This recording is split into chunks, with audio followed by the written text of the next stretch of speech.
Hey, salut toi, moi c'est Smaby et aujourd'hui nous allons parler de Five Nights at Freddy's. Car oui, dans ce genre de format, je critique chaque film et je vous donne mon avis subjectif.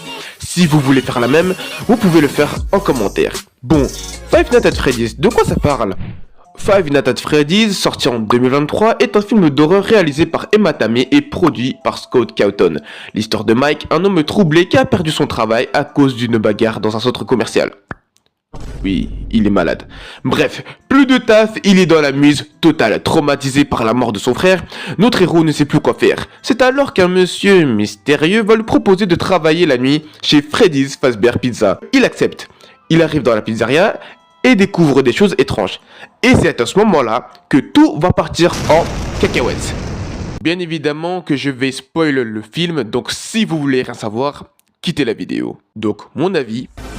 Je suis mitigé par ce film. D'abord, commençons par le positif. Premièrement, j'ai apprécié le personnage de Mike, car je le trouve attachant. En effet, comme dans les scènes où il fait des cauchemars, il prend des risques et il est prêt à tout pour protéger sa famille. Contrairement au personnage de Vanessa que j'abomine profondément. Non pas parce que c'est une fille, mais lorsqu'elle apparaît au début du film, elle a l'air suspecte. Ensuite, quand Mike veut avoir des informations, soit elle évite ou soit elle fait passer pour un fou. Et enfin, quand elle dévoile qu'elle est en fait la fille de William Afton, elle lâche des larmes de crocodile. Non mais... est-ce qu'on peut être aussi manipulatrice comme ça, wesh?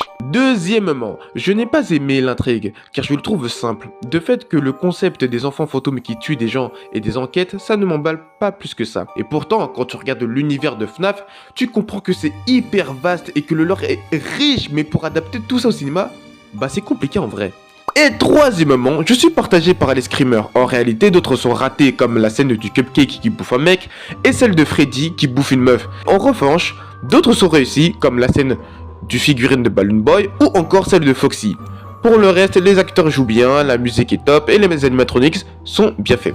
Voilà, c'était ma critique du film FNAF. Si tu as aimé ce genre de format, dis-moi dans les commentaires. Et c'était Smaby dans Critique Animée. Ciao!